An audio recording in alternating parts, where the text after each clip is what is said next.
Subscribe करें और bell दबाएं ताकि कोई खबर रह न जाए।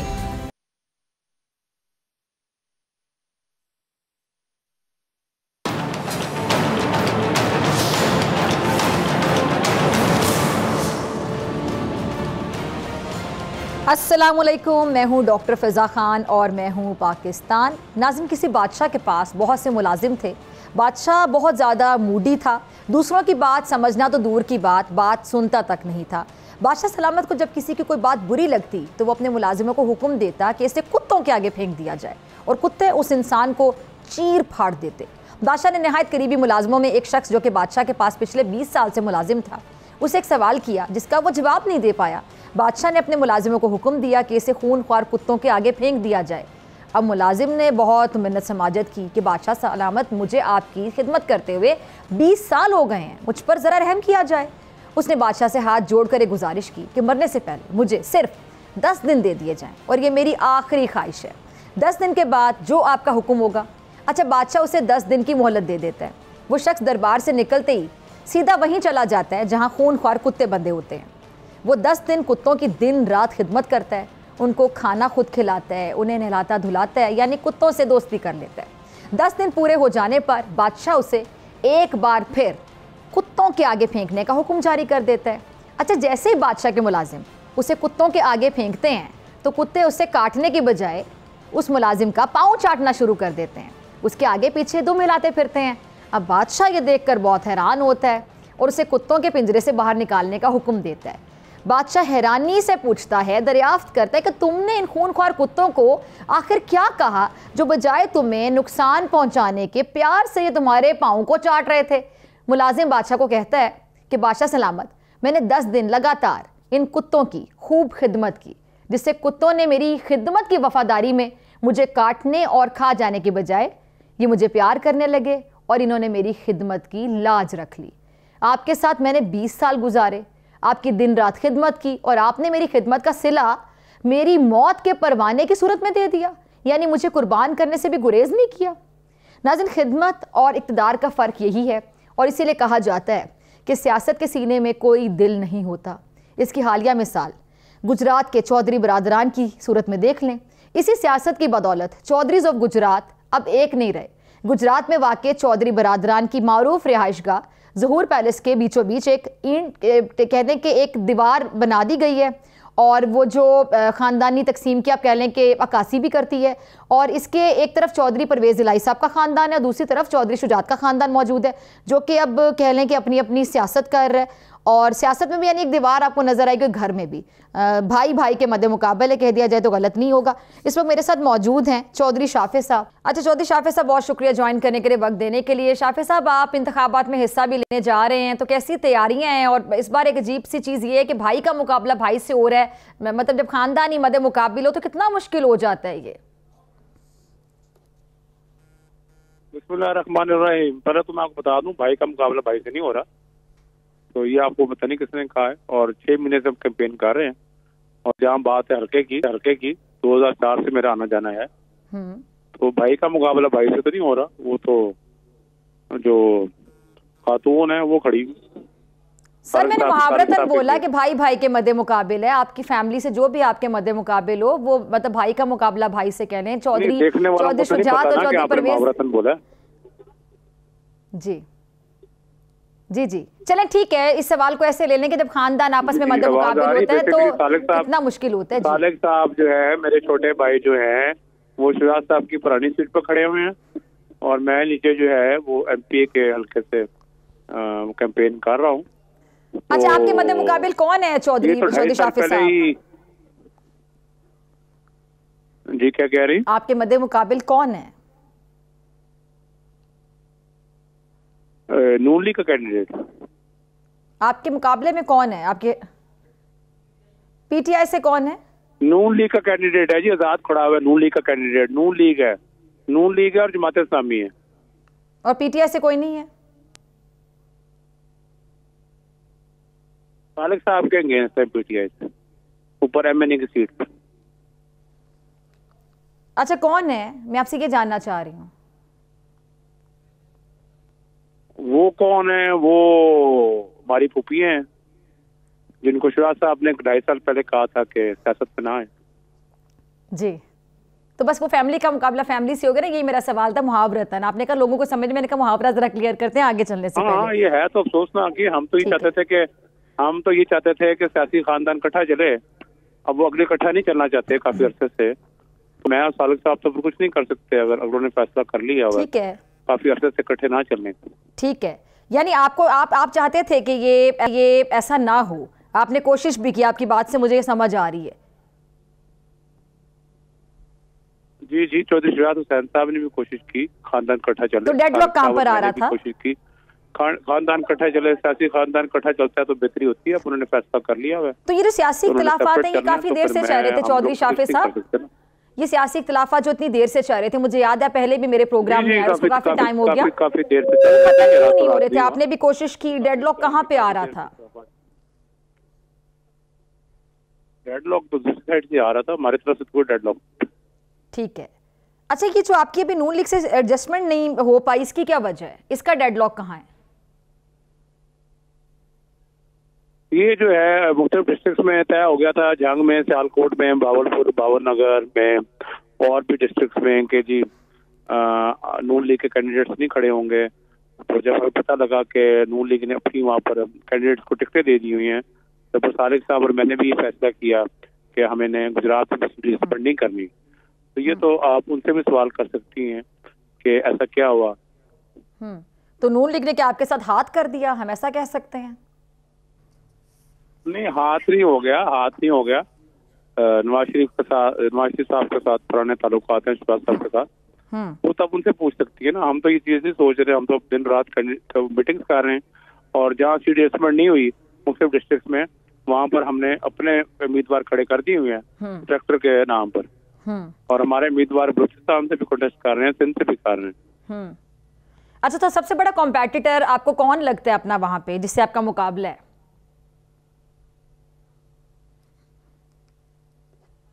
काफी अरसे से मैं इस हल्के में हूँ, वो तो इलेक्शन रिजल्ट ही बताता है। लेकिन पहले से भी तो पता होता है ना कि कौन है जो आपके साथ तगड़ा मुकाबला कर सकता है। एक पहले से भी होमवर्क होता है सियासतदानों का भी, और आपको पता होता है कि आपको कौन टफ टाइम दे सकता है। उन्होंने यहाँ पर जो 4 मैं आपको बताता हूँ, जो 4 बार एमपी बना हुआ है यहाँ पर, जो 3 बार एमपी बना हुआ है, उन्होंने यहाँ के लिए किए कुछ, तो अवाम तो पिछले सारे एमपी से बड़े तंग है। और अगर आपको मौका मिलता तो आप ऐसा क्या करेंगे जो करने की जरूरत है, जो पुराने डिलीवर नहीं कर सके, जिनको 4 5 मौके मिले आपके मुताबिक? जी, जब मुझे मौका मिला, पहले तो मैं गुजरात शहर की जो सीवरेज है वो इंटरनेशनल लेवल पर कोशिश करूंगा। 2 साल अगर मिलते हैं मुझे तो वो बनाऊं। यहाँ पर कूड़े के बड़े मसाइल हैं, गुजरात वेस्ट मैनेजमेंट को बहाल किया जाए। यहाँ पर कूड़ों की मशीनरी नहीं है, हर जगह कूड़े के ढेर लगे हुए हैं। तो इन चीजों को बेहतर करने की जरूरत है। यानी सफाई सुथराई का निजाम बेहतर करने की जरूरत है आपके मुताबिक। सबसे ज्यादा बड़ा मसला ये है, सबसे बड़ा मसला इस हल्के में जो है वो सफाई है। और ठीक है, तो माजी में इस पे क्यों गौर नहीं किया गया, इस पे काम क्यों नहीं किया गया? माजी में काम किया गया तो वो लूटमार की तरफ ज्यादा ध्यान रहा है सारे एमपी का। अच्छा, इंतखाबात से पहले तो शायद अभी कोई इत्तेहाद नहीं होता दिखाई दे रहा फिलहाल, अब तक जब तक आप मेरे साथ प्रोग्राम में मौजूद हैं, लेकिन आगे जाके किसी के साथ इत्तेहाद के इम्कानात हैं? क्योंकि अक्सर हम देखते हैं कि नज़रिया ज़रूरत भी बहुत बड़ी चीज़ होती है सियासत में, और सियासत में कोई भी चीज़ हरफ़े आखिर नहीं होती, कहीं भी जाके कुछ भी हो सकता है। कोई पुराना हरीफ हलीफ बन सकता है, हलीफ हरीफ बन सकता है, कुछ भी हो जाता है।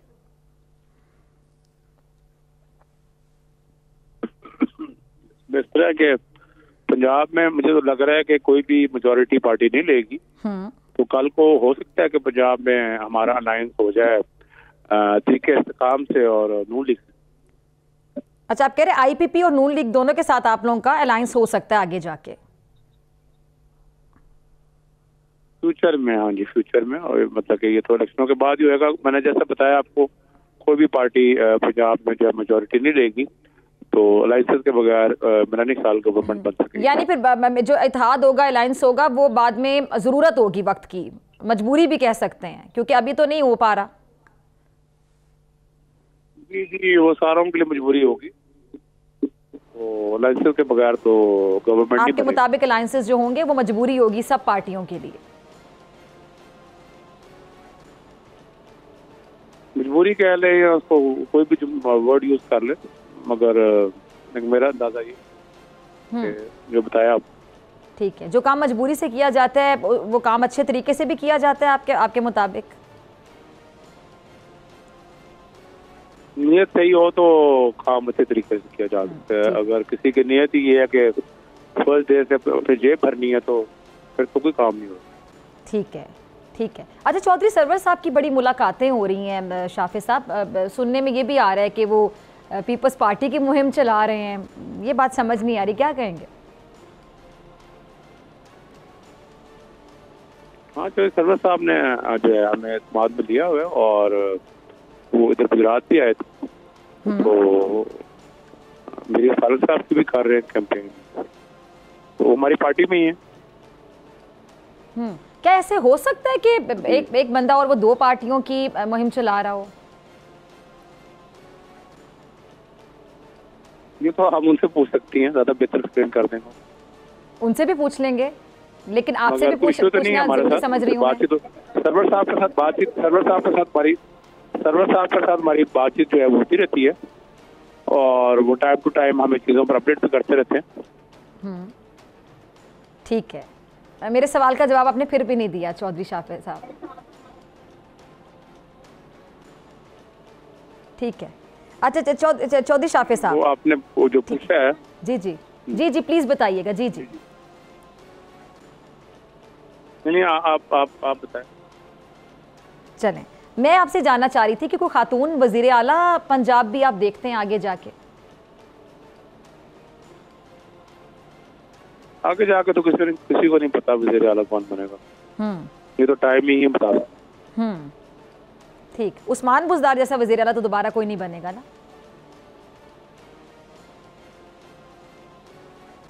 उन्होंने आपको पता ही है 3-3.5 साल क्या किया। अच्छा, पंजाब में आप तहरीक इंसाफ को कहाँ देखते हैं? ये कोई पता नहीं है, ये खैर के जैसे इलेक्शन हो जाए ये तो इलेक्शन रिजल्ट ही बताएगा आगे जाकर। ठीक है, ठीक है। और जो परवेज इलाही साहब इलेक्शन नहीं लड़ रहे उसको कैसे देखते हैं? वो कैसे देखते हैं, मैं तो बड़ी बार प्रेस कॉन्फ्रेंस में भी कह चुका हूँ कि मेरिट पे फैसले होने चाहिए और शुक्र अल्लाह का मैदान से हम कभी नहीं घबराए। और मेरिट क्या है आपके नजदीक चौधरी शाफे साहब? डिटेल में मैंने क्या जाना मुनासिब? जी जी जी, मैं कोई इन्वेस्टिगेशन ऑफिसर नहीं हूँ, तो मेरिट तो होना चाहिए हर एक के लिए। अच्छा, अपनी जीत के लिए कितने पूरे एतमाद हैं ये बता दें। आप अपनी जीत के लिए कितने पूरे एतमाद हैं? दिन रात मेहनत हो रही है और काफी अरसे से मैं इस हल्के में लगा हुआ हूँ, इंशाल्लाह मेहनत कर रहे हैं और दिन रात कॉर्नर मीटिंग जलसे हो रहे हैं, गली गली जा रहे हैं। ठीक, ठीक है जी, बहुत शुक्रिया। और ट्रैक्टर हमारा निशान। अच्छा नाज़रीन, अब ज़रा बात कर लेते हैं KPK की, जहाँ पर सियासत इस वक्त अगर मैं कहूँ कि इंटरेस्टिंग सी सूरत हाल इख्तियार कर चुकी, गलत नहीं होगा। PTI की तकसीम के बाद से वोट बैंक तकसीम होता नज़र आ रहा है और तमाम जमातें इससे फ़ायदा उठाने की कश्मकश में हैं। इसी हवाले से बात करने के लिए इस वक्त मेरे साथ मौजूद हैं सूबाई सदर ANP KPK एमल वली साहब। बहुत शुक्रिया आपका ज्वाइन करने के लिए। अच्छा एमल वली साहब, सबसे पहले आपने एक बयान दिया था, आपने कहा था कि कुछ लोग ऐसे हैं जो इस वक्त इंतखाबात नहीं चाहते हैं। क्या आपका इशारा मौलाना साहब की जानिब था और आपको क्या वजह लगती है इस बात की जो आपने बयान दिया? जी, जो लोग डी चाहते वक्त पे वो तो सामने, मेरे ख्याल में उनमें से सबसे जो प्रोमिनेंट फिगर है वो मौलाना फजल रहमान साहब ही है, जो बिल्कुल इसकी बाकायदा वकालत कर रहे हैं कि इलेक्शंस वक्त पे नहीं होनी चाहिए और इलेक्शंस डिले होने चाहिए। तो मैं तो जो मैंने जिनको देखा है या जिनको सुने तो मैं उन्हीं के बारे में कह सकता हूँ, और सामने वही लोग हैं जो कह रहे हैं। बाकी पाकिस्तान के जो बाकी इदारे हैं वो तो मेरे ख्याल में सब इसी पे इत्तेफाक करते हैं कि हमें इंतखाबात अब करा लेने चाहिए 8 फरवरी को। अच्छा, तो ये जब जमातें इक़्तिदार में होती हैं एमल साहब तो हलीफ होती हैं, और जब इक़्तिदार से बाहर आ जाती हैं तो इस तरह हरीफ बन जाते हैं। मौलाना साहब के साथ आप PDM में शरीक थे, लेकिन इलेक्शन आते ही बयान शुरू हो जाते हैं, तो अवाम कौन से बयानिए पे यकीन रखे? अवाम को आप लोग कन्फ्यूज़ कर देते हैं। देखिए, नजरिए क्यों देखते हैं तो मेरे जो उस वक्त की हुकूमत थी उस वक्त को भी देखें, अगर वो 16 मई की हुकूमत थी या अगर आप अभी भी देखें और या तारीख देखें तो नजरियाती तौर पे ऑब्वियसली जमीयत उलमा इस्लाम और अवामी नेशनल पार्टी में बहुत ज्यादा फर्क है। वो मैग्नेट का नॉर्थ है और हम मैग्नेट के साउथ है। मेरे ख्याल में नजरियाती तौर पे जमीन आसमान का फर्क है। हाँ, इत्तेहादियां हुई है, इस तरह नहीं है कि ये कोई पीडीएम में जब हम बैठे तो ये कोई पहली इत्तेहाद थी, नहीं, इससे पहले भी कुछ पर्पसेस के लिए इत्तेहाद हुए। एएनपी और जीयूआई के कोएलिशन गवर्नमेंट्स बनी है और तारीख में अगर जाएं तो अंग्रेजों के खिलाफ भी जो जदोजहद थी तो वो भी बादशाह खान बाबा, खुदाई खिदमतगार और जमीयत उलमा हिंद, इन्होंने मुत्तफिक होकर अंग्रेजों के खिलाफ जदोजहद की है। तो लिहाजा इत्तेफाक हमारे आए हैं बातों पर, बाकी नजरियाती तौर पर हमारा बुनियादी फर्क है और वो जब भी बात होगी तो उसमें आपको फर्क दिखेगा। सही। अच्छा, सिक्योरिटी को जवाब बनाकर ये जो मतलब सेनेट में करारदादें भी पेश की गई हैं इंतखाबात में ताख़ीर की और आपकी ज़ात को खुद भी ख़तरा है, तो सिक्योरिटी थ्रेट भी जारी किया गया था आपके हवाले से भी, तो क्या आपको इलेक्शंस वक्त पे होते नज़र आ रहे हैं? जी इंशाल्लाह होने चाहिए, वक्त पे होने चाहिए, इसमें मेरे ख्याल में कोई सवाल नहीं होना चाहिए, इसमें कोई दो राय नहीं होनी चाहिए। पाकिस्तान का वाहिद रास्ता जो आगे चलने वाला है वो जमहूरी है और जमहूरियत के बगैर पाकिस्तान नामुकम्मल है, नामुकम्मल नहीं बल्कि खोखला है। लिहाजा पाकिस्तान को पाकिस्तान बनाने के लिए आपको जमहूरी निज़ाम चाहिए और इसको मजबूत से मजबूत तर चाहिए और इंशाल्लाह वक्त के साथ ये मजबूत से मजबूत तर होता जाएगा।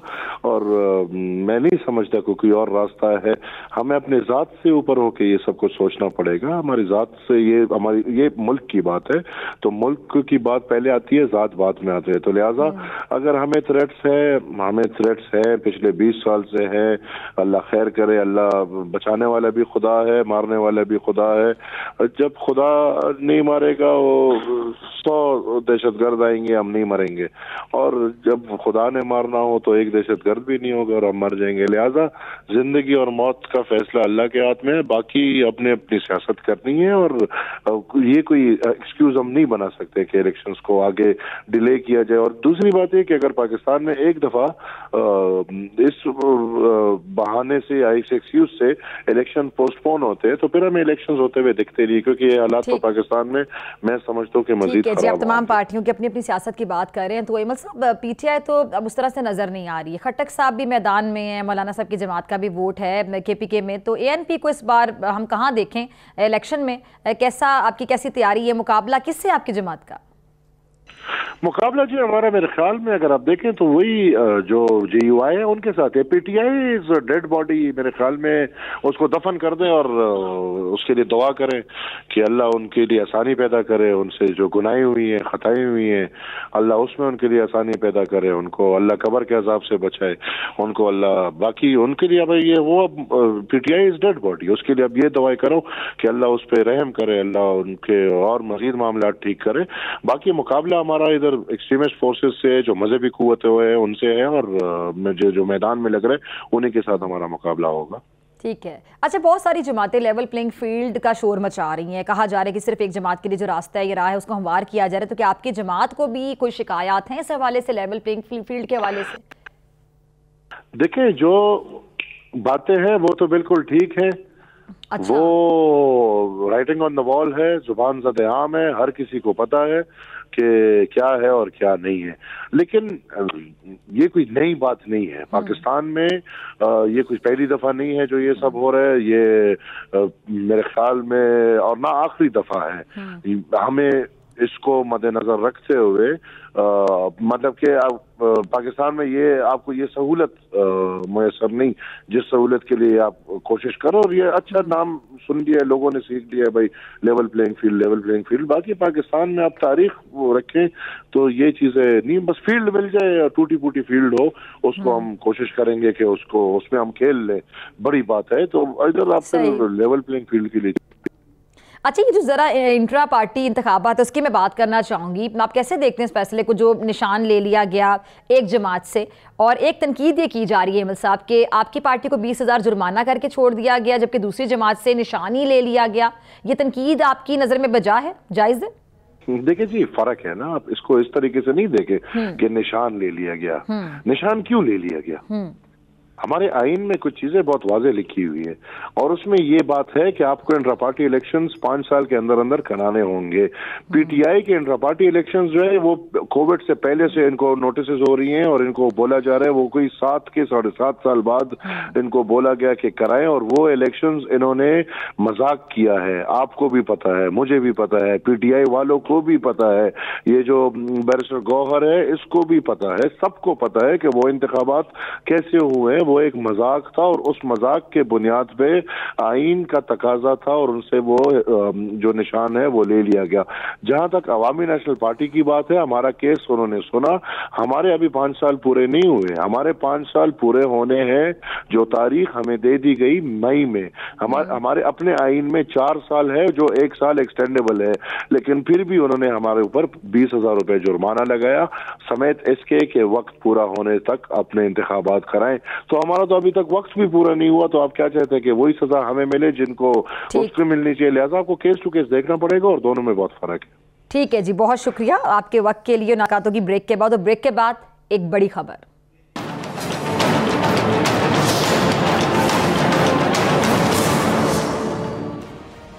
वेलकम बैक नाजरीन। एक मखसूस सियासी जमात का इलेक्शन के तनाजुर में घिनौना मनसूबा बेनकाब हो गया। सोशल मीडिया पर एक मखसूस सियासी जमात के शरपसंद अनासिर वाज़ेह शिकस्त से खौफजदा होकर ओछे हथकंडों पर उतर आई है। रियासती इदारों पर बेबुनियाद इल्जामात लगाकर बाकायदा मनफी प्रोपेगेंडा को हवा दी जा रही है। पहले हमने देखा कि जी एक रिहाई में कामयाबी हुई जो कि बानी है इस पार्टी के, और उसके बाद फिर बल्ले का निशान छीन जाने के बाद ये जमात आवाम को उकसान किसी प्लान सी का इंदिया दे रही कि कोई प्लान सी भी है हमारे पास, जिसके मुताबिक इलेक्शन में अपने मनपसंद नताइज हासिल ना होने पर लोगों को बाकायदा इश्तियाल दिलाया जाएगा और नतीजतन रियासती इदारों पर एक बार फिर हमलावर होने की कोशिश की जाएगी। इस प्रोपेगेंडे को मजबूत तर करने के लिए जो मखसूस सियासी जमात है वो पुरानी वीडियोस का सहारा भी ले रही है। इस पे बात करने के लिए मेरे साथ मोअज़्ज़िज़ मेहमान मौजूद हैं। हसन अयूब सीनियर तजियाकार, बहुत शुक्रिया आपका वक्त देने के लिए, ज्वाइन करने के, स्टूडियो तशरीफ लाने के लिए। और डॉक्टर फरहान विर्क साहब, सोशल मीडिया पर एक बड़ा नाम है, किसी तारुफ के मोहताज नहीं, आपका भी बहुत शुक्रिया डॉक्टर साहब वक्त देने के लिए, ज्वाइन करने के लिए। अच्छा, मैं आपसे शुरू करना चाहूँगी हसन, ये जो प्लान सी है जिसका काफ़ी अरसे से जिक्र हो रहा था, आप मेरे ही प्रोग्राम में इसके हवाले से कुछ बात भी करके गए थे, और जो प्लान सी में मुलव्विस हैं लोग, शरपसंद जमात के कुछ लोग, उनको बड़ी तकलीफ भी हुई थी आपकी उस गुफ्तगू पर। प्लान सी बहुत भी खुलकर सामने आ रहा है। प्लान सी के 2 हिस्से हैं। एक तो आपका यानी अंदरूनी मुल्की हालात को ख़राब करना है, और उसका जो पार्ट बी है यानी 9 में 2 का बी कह दें, तो वो प्लान ये है कि आप जितने भी जो बैनुल अक़वामी या इंटरनेशनल जो मीडिया के लोग में उनके कुछ लोग ऐसे मौजूद हैं जिनके ज़रिए वो हमारे जो आने वाले आम इंतखाबात हैं इनको मुतनाज़ा बनाने की कोशिश होगी। ठीक है, एक चीज़ ये। दूसरा वो ये करेंगे कि कुछ डॉक्यूमेंट्रीज बनाएंगे, कुछ आर्टिकल छपवाएंगे ताकि इंतखाबात से पहले और इंतखाबात के बाद उनके ऊपर सवालात उठ जाएं। फिर एक तरीकाकार उनका इस प्लान का हिस्सा ये है कि किसी तरीके से जो हमारे रियासती इदारे हैं उनको इतना कंट्रोवर्शियल कर दें, उनके ऊपर इतना दबाव डाल दें और ये तासुर कायम कर दें कि जो आवाम है वो उनके खिलाफ उठ खड़ी हुई है। तो ये बेसिकली, इसको मैं मुख्तसर अल्फाज में बता रहा हूँ कि ये इनका मंसूबा है, लेकिन इसका प्लान बी का ए है या बी है। इस दोनों से मुतल्लिक, इन दोनों से निपटने के लिए हमारे इदारे और हमारे लोग इस वक्त तैयार हैं, क्योंकि एक कि जो पाकिस्तान की आवाम है वो रियासती इदारों से प्यार करती है, बिलखुसूस फौज के साथ, और बिलखुसूस अब हालिया दिनों में देख लें कि जो ईरान वाला एपिसोड गुजरा है उसके बाद तो यानी लोग कह रहे हैं कि ये ही फौज है जो पाकिस्तान में हमारी जो सिक्योरिटी है, हमारी दाखिली सलामती की भी ज़ामन है। तो ये 2-3 चीज़ें ऐसी हैं जिसके बाद जो मनफी प्रोपेगेंडा और मनफी तरीके से रियासत को कमज़ोर दिखाने की कोशिश होगी, इंशाल्लाह वो नाकाम होगी। ठीक है जी। तो अवाम तो डॉक्टर फरहान विर्क बहुत हद तक समझ चुकी है इस जमात को, इनके शरपसंद अनासिर को, और ये जिस तरह प्लानिंग करते हैं और फिर पहले से बताते हैं हमारे पास प्लान ए है, प्लान बी है, प्लान सी है, नाकामी पे नाकामी, और उसका फिर ये गुस्सा निकालते हैं इस तरह के प्लान्स बनाकर, उनको अमली जामा पहनाकर। लेकिन क्या ये इस बार आवाम को यरगमल बना सकेंगे? और ये तो ऑलरेडी काफ़ी हद तक बेनकाब हो चुके हैं। देखिए, इसके लिए ना हमें थोड़ा सा इसको साइंसी बुनियादों पर भी इस चीज़ को देखना पड़ेगा। इमरान खान का जो तर्ज सियासत है उसको डेमागॉग स्टाइल ऑफ पॉलिटिक्स कहा जाता है। अब ये डेमोगॉग्स क्या होते हैं कि इनकी कोशिश होती है कि हमेशा अपने फॉलोअर्स को अपने साथ जोड़ कर रखें। तो जैसे पहले भी हमने शो में बात की कि ये क्या करते हैं कि ये ऐसे बयानात जारी करते हैं जिनसे इनके फॉलोअर्स के ज़हन से वक्तन फ़वक्तन डोपामीन का इखराज होता रहे। अब डोपामीन वही केमिकल है जो कि जब आप सिगरेट पीते हैं तो आपके दिमाग से जारी होता है। तो अब क्या हो रहा है कि जी चूंकि इमरान खान जेल में है और उन्होंने अपने फॉलोअर्स को अपने साथ रखना है, तो उन्होंने उनको डोपामीन की एक स्पेसिफिक डोजेज उनको बार बार देते रहना है। तो कभी जी बयान आ जाएगा जी मुल्क तबाह हो जाएगा, मुल्क को इलेक्शन के बाद जी बिल्कुल ये लोग तबाह कर देंगे, जी इलेक्शन अनफेयर हो रहे हैं जी। तो लोगों को एक ऐसी हिजानी कैफियत में बर्पा करके रखते हैं ताकि वो स्टेट उनका माइंड सोच ही ना सके। फिर अब क्या होता है कि देखिए जैसे आप देखते हैं कि लोग जो सिगरेट की लत में लगे होते हैं वो जब सिगरेट नोशी छोड़ते हैं कुछ अर्से तक तो वो लत उनसे दूर हो जाती है। तो यहाँ पर इनका एजेंडा ये होता है कि हमने लोगों को किसी ना किसी सूरत उस लत के साथ अटैच रखना है। तो फिर कभी प्लान ए आ जाएगा, कभी प्लान बी आ जाएगा, कभी प्लान सी आ जाएगा, ताकि वो जो एक डोपामीन की डोजेज है वो उनके दिमाग तक जाती रहे और किसी तरीके से वो डोजेज का सिलसिला ना रुके। ठीक है जी। तो हसन, उस डोजेस का सिलसिला तो रोकना पड़ेगा, जाहिर बात है। पहले 9 मई हुआ था और इनके जो किरदार हैं उनको भी कैफरे किरदार तक अभी पहुंचना बाकी है। हम कोई और 9 मई अफोर्ड नहीं कर सकते। तो फिर इस तरह के प्लानिंग अगर की जाती है खुदा ना ख्वास्ता इस जमात की जानिब से तो कैसे निपटा जाए? ठीक है की जा रही है, खुदा ना खास्ता अगर अमली जामा पहनाने की कोशिश करती है जमात, फिर कैसे निपटा जाएगा रियासत की तरफ से? देखिए अब इनको प्रॉब्लम क्या है, पहले समझिए कि प्रॉब्लम क्या है। रियासत इसको इनके साथ प्रॉब्लम ये है कि ये इस वक्त तहरीक इंसाफ बतौर जमात इंतखाबात में नहीं जा रही। अब कोई पीटीआई इस वक्त इलेक्शंस में नहीं है। जो अब 8 फरवरी को इंतखाबात होने हैं तो उससे पहले ये एक क्या कर सकते हैं, ये हिजान क्रिएट करने के लिए, जैसे डॉक्टर फरहान साहब फरमा रहे हैं कि ये इंतखाबात के बाइकआउट का ऐलान कर दें। इंतखाबात से एक दिन पहले बाकी प्लान है कि बाइकआउट का ऐलान कर सकते हैं। जी पॉसिबिलिटी है जी। ये देखे ना, इन्होंने हिजान बर्पा करना है ना, इनके तो उम्मीदवार नहीं है। बतौर जमात तो तहरीक इंसाफ इस वक्त मैदान में नहीं है। ठीक है, और वो अपनी करने की वजह से नहीं है, अपने जाली इंट्रा पार्टी इलेक्शंस करवाने की वजह से नहीं है। इस वजह से जब वो ये करने जा रहे हैं तो वो बेसिकली इनका मकसद ये है कि इंतशार फैलाना, इनका मकसद ये है कि हिजान बर्पा करना, इनका मकसद ये है क्योंकि अब इंतखाबात तो उनके हाथ से निकल चुके हैं। तो किसी जगह में भी अपनी हुकूमत तो नहीं बना सकते ना। तो अपनी हुकूमत अगर नहीं बना सकते किसी जगह भी ये मैदान में नहीं आ सकते, इवन इलेक्शन कंटेस्ट नहीं कर सकते, तो अब ये चाहते ये हैं कि किसी तरीके से इंतखाबात को कंट्रोवर्शियल करें, इदारों को कंट्रोवर्शियल करें। तो इनसे निपटने के लिए इदारों को भी जो है वो मौसर इक़दाम करने के हवाले से जो है वो सोचना होगा, और कुछ चीज़ों के हवाले से सोच लिया गया है। इस मरतबा किसी भी सरकारी इमारत के इनको करीब नहीं आने दिया जाएगा। जो ऐसी कोशिश करेगा उसको यानी सख्ती से निपटा जाएगा। यानी इस बार इनका लिहाज नहीं किया जाएगा। इस मरतबा जीरो टॉलरेंस है। ये नहीं कहा जाएगा खैर है ये अपने लोग हैं, चलो अपने लोग थे, अब चलो अपने लोग ख़त्म। अब ये जो रेड लाइन ड्रॉ हो चुकी है, जो पहले कई मरतबा बानी चेयरमैन ने क्रॉस की है, वो रेड लाइन को क्रॉस करने की परमिशन नहीं दी जाएगी। और इस मरतबा अगर किसी ने ये हरकत की तो इतनी मार पड़ेगी कि सारी जिंदगी याद रखेंगे। और इसके अलावा जो 9 मई पार्ट 1 जिन्होंने किया था, उनको भी सजाओं के हवाले से जो मामलात हैं उनकी अदालतों में वो कंक्लूड होने के बहुत करीब हैं। और यू विल सी इंशाल्लाह चंद दिनों में आइंदा उनकी सजाओं के हवाले से भी आपको सुनेंगे। ठीक है, और मेरे ख्याल से पूरी कौम मुंतज़िर है इस हवाले से कोई खबर सुनने के लिए। क्या कहेंगे डॉक्टर फरहान? देखिए हमें ना यहाँ पर एक जो सोशल मीडिया का आंसर है उसको भी थोड़ा सा देखना पड़ेगा। अब ये कल का ही वाक़या है, ये हसन भाई भी गवाह हैं कि तहरीक इंसाफ के चंद अकाउंट्स ने डिजिटल मीडिया पर एक प्रोपेगेंडा शुरू किया कि जी हमारे हर जगह बहुत ज़्यादा पॉपुलैरिटी है और अगर आप जाएंगे तो आप देखेंगे कि लोग सारे हमारे हक में बोलते हैं, तो आप हमारे साथ चलें और हमारा चैलेंज कबूल करें। तो एक तो ये चीज़ होती है सिर्फ प्रोपेगेंडा की हद तक, और इसको लोग बड़ा लाइक करते हैं, शेयर करते हैं। हमारे जो ओवरसीज़ हैं जो कि इनका शिकार हो चुके हैं वो शेयर करते हैं। लेकिन मैंने एक्चुअल में उनको कहा कि ठीक है मुझे ये चैलेंज मंजूर है, मैं जाता हूँ। और ये इधर ही टैक्सिला में PP 12 का हल्का है, वहाँ पर मैं गया और वहाँ पर जाकर उनको दावत दी कि आप आएँ। 4 दिन पहले भी दावत दी, 1 दिन पहले भी दावत दी, लेकिन वो नहीं पहुँचे। तो होता क्या है कि ये जो एक पूरा हवा तैयार किया जाता है वो सिर्फ डिजिटल मीडिया की हद तक का हवा होता है। जब आप एक्चुअल ग्राउंड पर उनको दावत देते हैं तो ये लोग नहीं आते। ठीक है, इस पर आपको देखिए बात वही है कि सोशल मीडिया को बतौर टूल बड़े ऐसन तरीके से पाकिस्तान तहरीक इंसाफ इस्तेमाल कर रही है, और वो लोगों के जो हमारे नौजवानों के माइंड्स को पोल्यूट कर रही है। और वो पोल्यूट करके उनको इश्तियाल दिलाना चाहती है और इश्तियाल दिलाकर वो मुल्क में अफरा तफरी और एक गैर यकीनी सूरत हाल पैदा करना। सॉरी मैं आपकी बात काट रही हूँ। ये जो सोशल मीडिया, आपके वाला पॉइंट लेकर आपकी तरफ, फिर आपकी तरफ भी आते हैं, तो सोशल मीडिया पर एक इनकी ब्रिगेड बड़ी तैयार रहती है हर वक्त और लोगों को बाकायदा इंस्ट्रक्शंस दे रही होती है, पता नहीं क्या क्या एग्जैक्टली लेकिन ये लोग खुद जितने भी अकाउंट्स हैं, जो मेन अकाउंट्स हैं वहाँ पे जो प्रोपेगेंडा करने में आगे आगे होते हैं, ये खुद आपको 9 मई के वाकयात में आगे आगे वहाँ पे नजर नहीं आए होंगे, वहाँ पे। हाँ, ये मेरा पॉइंट है। वहाँ पे जो यंगस्टर्स थे, ये ऐसे लोग थे जिनको इन्होंने मैनिपुलेट किया, जिनके दिमागों को पोल्यूट किया, उनको आगे लगा दिया। देखिए, जो मुल्क में खुद सोशल मीडिया पर अपने बयान जारी रखे, आज़ादी और हकीकी इनकलाब का नारे लगाते हैं। नौजवान बच्चे होते हैं जो पहली मर्तबा यानी उन्होंने देखी होती चीजें, तो वो कहते हैं कि बाकी हम कुछ कर गुजरना चाहते हैं मुल्क के लिए।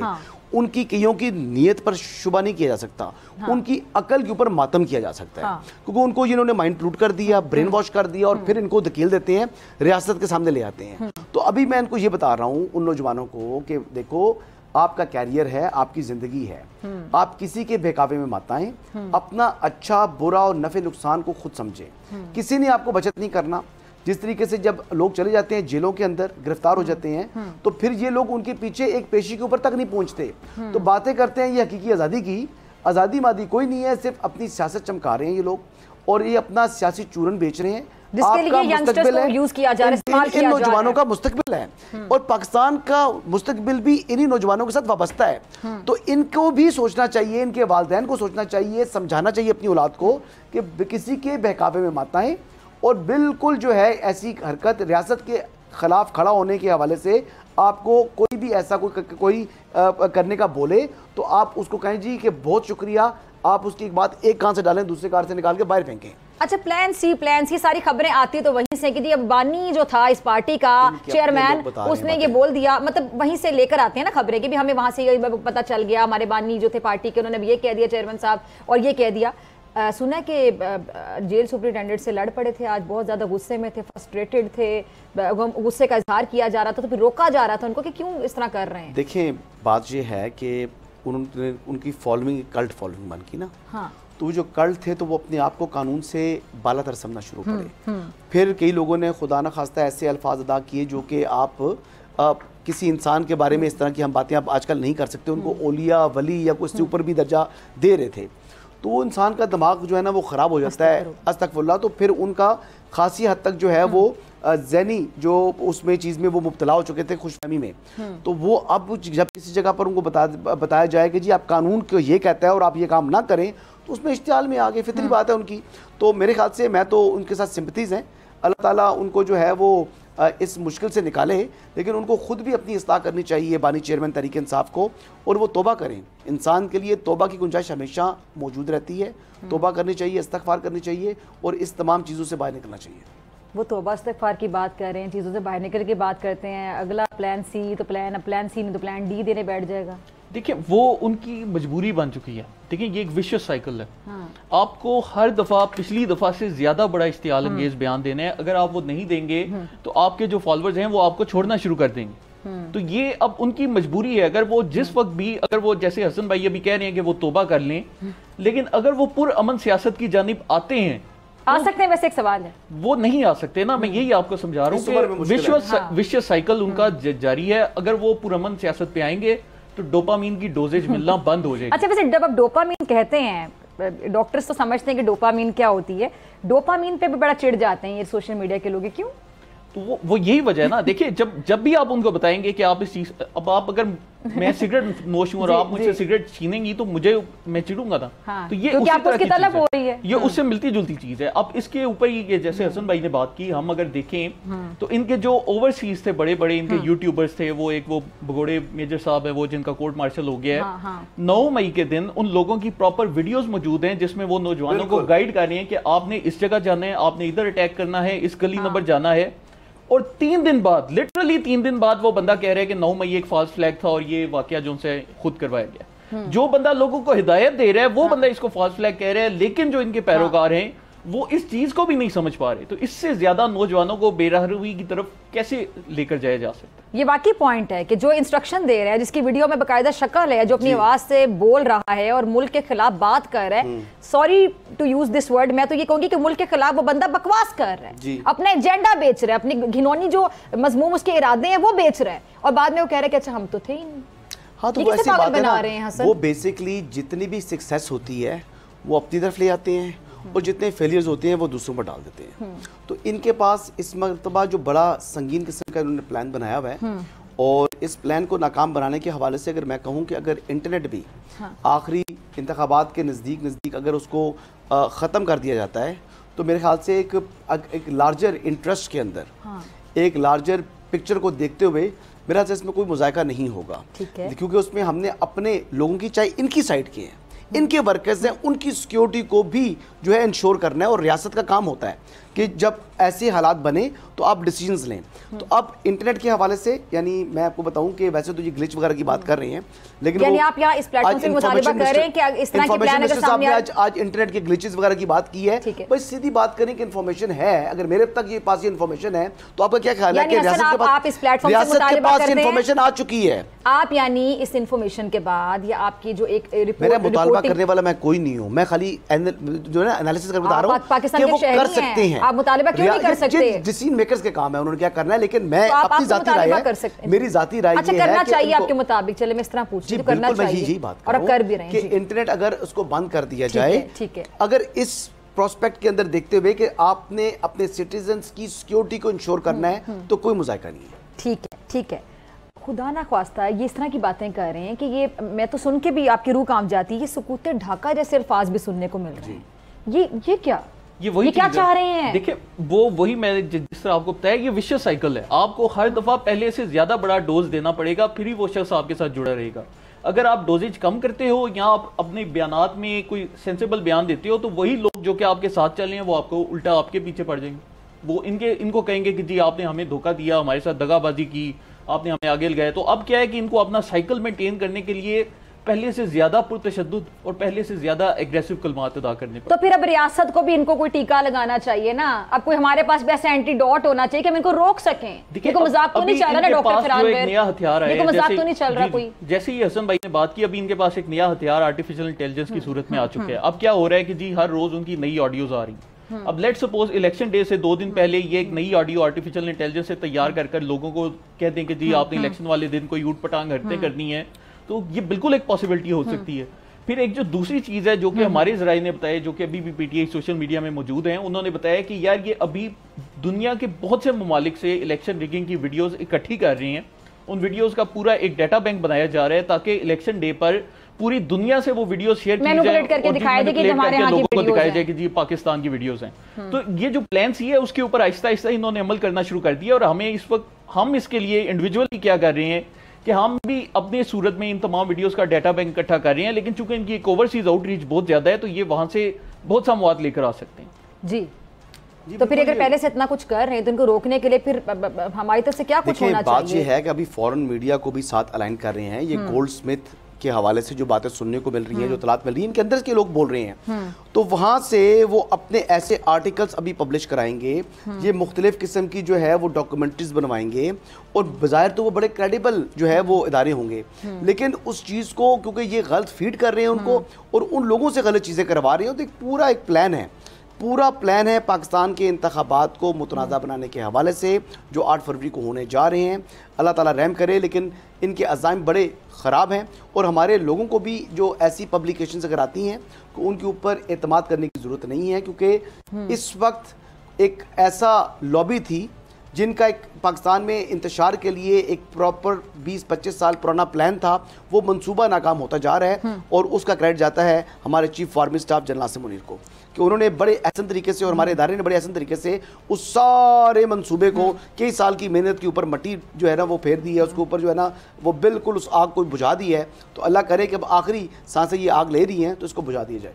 ठीक है जी, दोनों मेहमानों का बहुत शुक्रिया, फरहान आपका भी, हसन आपका भी। और नाज़रीन, इस मखसूस सियासी जमात की जो मनसूबाबंदी है उसको देखते हुए इस बार रियासती इदारे पूरी तरह से चौकस हैं और इस नौयत की किसी भी घिनौनी साजिश पर बाकायदा नज़र रखे हुए हैं और 9 मई के वाक़े में जो मफरूर अफराद हैं उन्हें कानून की गिरफ्त में लाना बहुत ज़रूरी है ताकि इस तरह का जो वाक़या है दोबारा रूनमा ना हो सके। इसी के साथ मुझे दीजिए इजाज़त, आपसे मुलाकात होगी इंशाल्लाह कल सेम टाइम सेम चैनल। अगर ज़िंदगी ने वफ़ा की, दुआओं में याद रखिएगा, अपना बहुत ख्याल रखिएगा। अल्लाह निगहबान।